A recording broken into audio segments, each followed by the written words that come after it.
बृहस्पतिवार व्रत कथा। एक राजा था जिसके घर में अन्न और धन की कोई कमी नहीं थी, परंतु उसकी स्त्री बहुत ही कृपण थी। वह किसी भिक्षार्थी को कभी कुछ नहीं देती थी, सारे दिन घर के कामकाज में ही लगी रहती थी। एक समय साधु महाराज बृहस्पतिवार के दिन उसके द्वार पर आए और भिक्षा की याचना की। स्त्री उस समय आंगन को लीप रही थी। इस कारण साधु महाराज से कहने लगी, महाराज, इस समय तो मैं लीप रही हूँ, आप कुछ नहीं दे सकती, फिर किसी अवकाश के समय आना। साधु महात्मा खाली हाथ चले गए। कुछ दिन बाद वह साधु महात्मा आए और उसी तरह भिक्षा मांगी। रानी उस समय लड़की को खिला रही थी। कहने लगी कि हे साधु महाराज, मैं क्या करूं, अवकाश ही नहीं है, इसलिए आपको कुछ नहीं दे सकती। दासी से तीसरी बार महात्मा आए। उसी तरह उनको टालना चाहा, परंतु महात्मा कहने लगे कि यदि तुमको बिल्कुल अवकाश हो जाए तब तो तुम मुझको भिक्षा दोगी। रानी कहने लगी कि हाँ महाराज, यदि ऐसा हो जाए तो बहुत ही कृपा होगी। साधु महात्मा कहने लगे कि अच्छा, मैं तुमको एक उपाय बतलाता हूँ।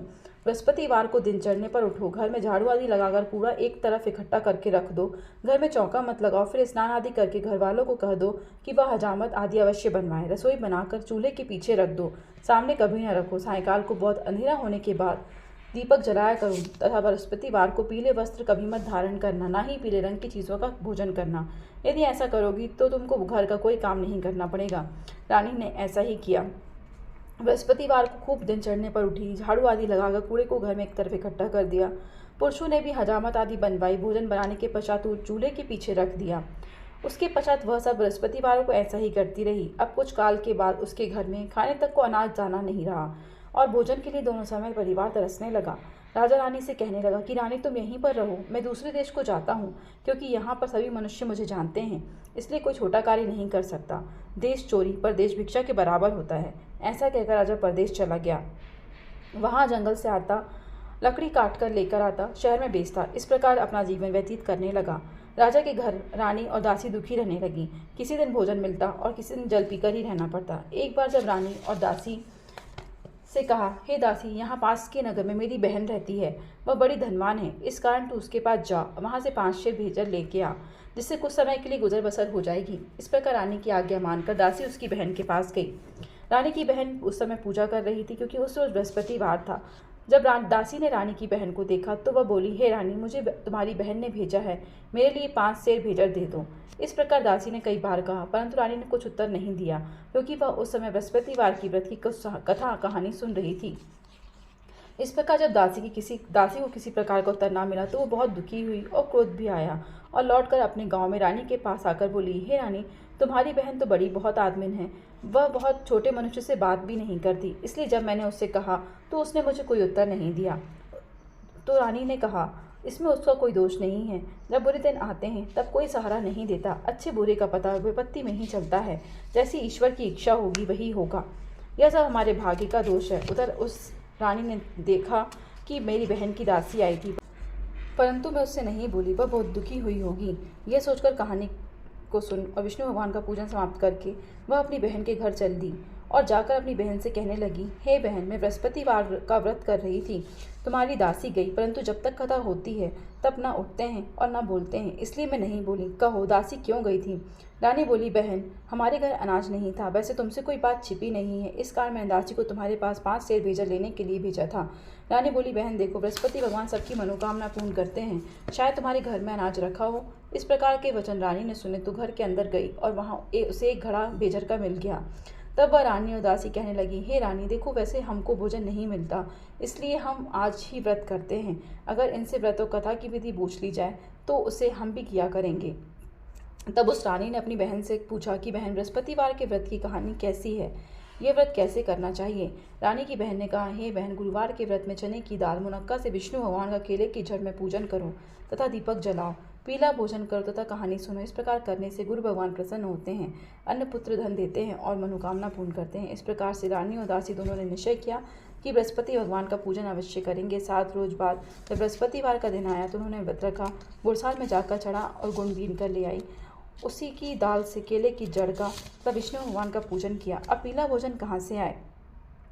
बेचारी बड़ी दुखी हुई, परंतु उन्होंने व्रत किया था। इस कारण गुरु भगवान प्रसन्न हुए और 2 थालों में सुंदर पीला भोजन लेकर आए। दासी को देकर बोले, हे दासी, यह तुम्हारे और रानी के लिए भोजन है, तुम दोनों करना। दासी भोजन पाकर बड़ी प्रसन्न हुई और रानी से बोली, भोजन कर लो। रानी को इस विषय में कुछ पता नहीं था, इसलिए वह बोली, अरे दासी, तू ही भोजन कर, क्यों हमारी व्यर्थ में हंसी उड़ाती है। दासी बोली, एक महात्मा भोजन दे गया है। रानी कहने लगी, वह भोजन तेरे लिए ही दे गया है, तू ही भोजन कर।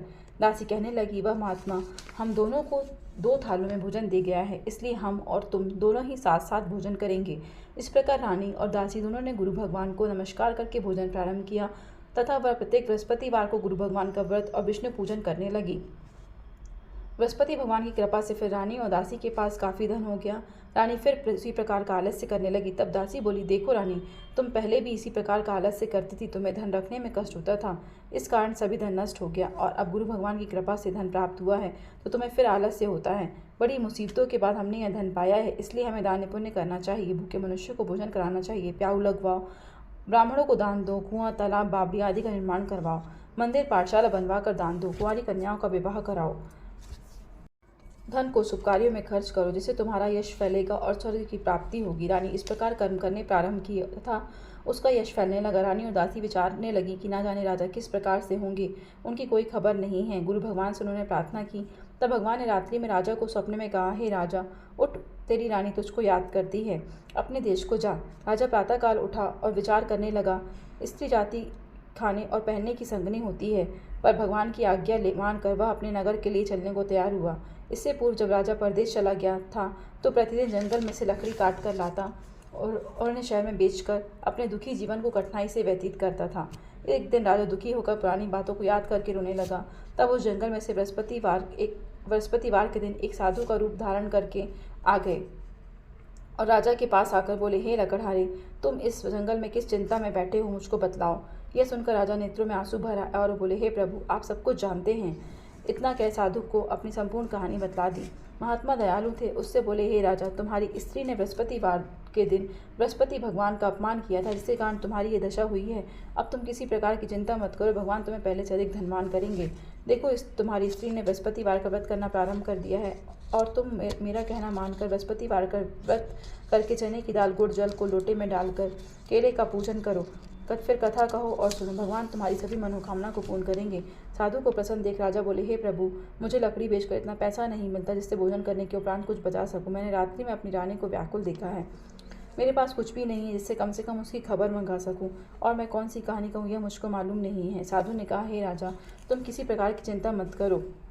बृहस्पतिवार के दिन रोजाना की तरह लकड़ियाँ लेकर शहर को जाओ। तुमको उस दिन रोज से दुगना धन प्राप्त होगा, जिससे तुम भली भांति भोजन कर लोगे और पूजा का सामान भी आ जाएगा। इतना कह साधु देवता वहाँ से आलोप हो गए। धीरे धीरे समय व्यतीत होने पर बृहस्पतिवार का दिन आया। जंगल से लकड़ी काटकर शहर बेचने गया। उस दिन से अधिक पैसा मिला। राजा ने चना, गुड़ आदि लाकर बृहस्पतिवार का व्रत किया। उस दिन से सभी कठिनाइयाँ दूर होने लगी। परंतु जब दोबारा बृहस्पतिवार का दिन आया तो वह राजा व्रत करना भूल गया। इस कारण बृहस्पति भगवान नाराज हो गए। उस दिन उस नगरी के राजा ने विशाल यज्ञ का आयोजन किया। शहर में यह घोषणा करा दी कि कोई भी मनुष्य अपने घर में भोजन न बनाए। समस्त जनता मेरे यहाँ भोजन करने आएगी। जो इस आज्ञा को नहीं मानेगा उसे फांसी की सजा दी जाएगी। राजा की आज्ञा अनुसार शहर के सभी लोग भोजन करने गए, लेकिन लकड़हारा कुछ देर से पहुंचा, इसलिए राजा उसको अपने साथ ले गए। ले जाकर भोजन करा रहे थे तो रानी की दृष्टि उस खूंटी पर पड़ी जिस पर उसका हार लटका हुआ था। वह वहाँ दिखाई नहीं दिया। रानी ने निश्चय किया कि मेरा हार इसने चुरा लिया है। उसी समय पुलिस बुलाकर उसे चिलखाने बंद कर दिया। जब राजा चिलखाने पड़ गया और बड़ा दुखी होकर विचारने लगा कि न जाने कौन से पूर्व जन्म के कुकर्म से मुझे यह दुख प्राप्त हुआ है, और उसी साधु को याद करने लगा जो उसे जंगल में मिला था। उसी समय तत्काल देव साधु के रूप में प्रकट हुए और उसकी दशा को देखकर कहने लगे, अरे मूर्ख, तूने बृहस्पतिवार के दिन देव कहानी करना भूल गया, जिससे यह तुझको दुख प्राप्त हुआ है। अब तू रोजाना बृहस्पतिवार के दिन चिलखाने के दरवाजे पर तुझे 50 पैसे पड़े मिलेंगे, जिनसे तू बृहस्पतिवार का पूजन करना, तेरे सभी कष्ट दूर हो जाएंगे। बृहस्पतिवार के दिन उसे 4 पैसे मिले। राजा ने कथा की तथा उसी रात्रि को बृहस्पति देव ने उस नगर के राजा को स्वप्न में कहा, हे राजा, तूने जिस आदमी को जेलखाने में बंद कर दिया है वह निर्दोष है, उसे छोड़ दे। रानी का हार उसी खूंटी पर लटका हुआ है। अगर तू ऐसा नहीं करेगा तो मैं तेरे समस्त राज्य को नष्ट कर दूंगा। इस प्रकार रात्रि के स्वप्नों को देखकर राजा प्रातःकाल उठा और खूंटी पर हार को देखकर लकड़हारे को बुलाकर क्षमा मांगी तथा राजा को सुंदर वस्त्र आभूषण देकर विदा किया। राजा जब अपने नगर के निकट पहुंचा तो उसे बड़ा ही आश्चर्य हुआ। नगर में पहले से अधिक बाग, तालाब, कुएं हैं, बहुत सी धर्मशालाएं, मंदिर आदि बन गए। राजा ने पूछा, यह सब किसका है? तो सभी लोग कहने लगे, ये सब रानी और दासी के हैं। तो राजा ने को और आश्चर्य भी हुआ और गुस्सा भी आया। जब रानी ने यह खबर सुनी कि राजा आ रहे हैं तो उसने दासी से कहा, हे दासी, देख, राजा हमको अतिदीन अवस्था में छोड़ गए थे, कहीं हमारी ऐसी हालत देखकर द्वार से ही लौट न जाए, इसलिए तू दरवाजे पर खड़ी हो जा। आज्ञानुसार दासी दरवाजे पर खड़ी हो गई और राजा आए तब उन्हें लेवा लाई। तब राजा ने क्रोध करके अपनी तलवार निकाली और पूछने लगे कि यह धन तुम्हें कैसे प्राप्त हुआ है। तो उन्होंने कहा, यह सब हमें बृहस्पति देव के प्रभाव से प्राप्त हुआ है। तब राजा ने निश्चय किया कि 7 रोज बाद तो सभी बृहस्पति देव का पूजन करते हैं, परंतु मैं दिन में 3 बार कहानी कहूँगा और रोज व्रत किया करूँगा। अब हर समय राजा के दुपट्टे में चने की दाल बंधी रहती तथा दिन में 3 बार कहानी कहता। एक दिन राजा ने विचार किया कि चलो अपनी बहन के पास हुआ है। इस प्रकार निश्चय कर राजा घोड़े पर सवार होकर अपनी बहन के यहाँ चलने लगा। मार्ग में देखा कि कुछ आदमी एक मुर्दे को लिए जा रहे हैं। रोक कर राजा कहने लगा कि अरे भैया, मेरी बृहस्पतिवार की कहानी सुन लो। वे बोले, लो, हमारा आदमी मर गया, ऐसे अपनी कथा की पड़ी है। परंतु कुछ आदमी बोले, अच्छा कहो, हम तुम्हारी कहानी सुनेंगे। राजा ने दाल निकाली और कथा कहनी शुरू कर दी। जब कथा आधी हुई तो मुर्दा हिलने लगा और जब कथा समाप्त हुई तो राम राम करके खड़ा हो गया। आगे मार्ग में उसे एक किसान खेत में हल चलाता मिला। राजा ने उसे कहा कि अरे भैया, मेरी बृहस्पतिवार की कहानी सुन लो। किसान बोला, जब तक मैं तेरी कहानी सुनूंगा, जब तक 4 हरैये जोत लूँगा, जब अपनी कहानी किसी और को सुनाना। इस प्रकार राजा आगे चलने लगा। राजा के हटते ही बैल पछाड़ खाकर गिर गए तथा पेट में बहुत तेज दर्द होने लगा। उस समय उसकी माँ रोटी लेकर आई। उसने देखा, अपने पुत्र से सवाल पूछा। बेटे ने सब हाल कह दिया। बुढ़िया दौड़ी दौड़ी घुड़सवार के पास गई और उससे बोली, मैं तेरी कहानी सुनूंगी, तू कथा मेरे खेत पर चलकर ही कहना। राजा ने बुढ़िया की खेत पर कहानी कही, जिससे बैल खड़े हो गए और किसान के पेट का दर्द भी बंद हो गया। राजा अपनी बहन के घर कुशलतापूर्वक पहुंच गया। बहन ने भाई की खूब आवभगत की। दूसरे दिन प्रातःकाल जागा तो उसने देखा कि सभी लोग भोजन कर रहे हैं। राजा ने अपनी बहन से पूछा कि यहाँ कोई ऐसा मनुष्य जिसने भोजन नहीं किया हो, जो मेरी बृहस्पतिवार की कहानी सुन ले। बहन बोली, यह भैया, यह देश ऐसा ही है। प्रथम यहाँ लोग भोजन करते हैं, बाद में कोई काम करते हैं। अगर पड़ोस में हो तो मैं देख कर आती हूँ। ऐसा कहकर देखने चली गई, परंतु उसे कोई ऐसा व्यक्ति नहीं मिला जिसने भोजन ना किया हो। रानी ने अपने भाई की कहानी सुनने के लिए कुम्हार से कहा तो वह तैयार हो गया। राजा ने वहां जाकर बृहस्पतिवार की कहानी कही, जिसको सुनकर उसका लड़का ठीक हो गया। अब राजा की प्रशंसा होने लगी। एक दिन राजा ने अपनी बहन से कहा, हे बहन, हम अपने घर को जाएंगे, तुम भी तैयार हो जाओ।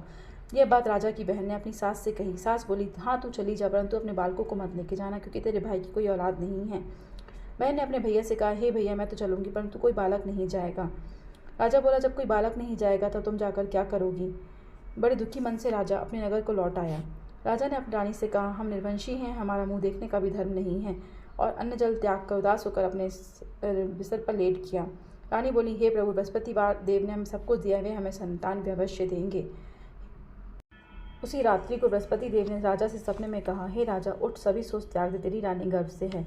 राजा को यह समाचार सुन बहुत खुशी हुई। 9वें महीने से उसके 2 पुत्र पैदा हुए। तब राजा बोला, हे रानी, स्त्री जाति बिना भोजन के रह सकती है, परंतु बिना कहे नहीं रह सकती। जब मेरी बहन आए तो तुम मुझसे कुछ मत कहना। रानी ने हाँ कर दी। जब राजा की बहन ने यह समाचार सुना तो वो बहुत खुशी हुई और अब बधाई लेकर अपने भाई के यहाँ आई। तब रानी ने कहा, घोड़ा चढ़कर नहीं, गधा चढ़ी आई। राजा की बहन बोली, भाभी, मैं इस प्रकार ना कहती तो तुम्हें औलाद कैसे होती। बृहस्पति देव ऐसे ही हैं, जैसे जिसके मन में कामना है सभी को पूर्ण करते हैं।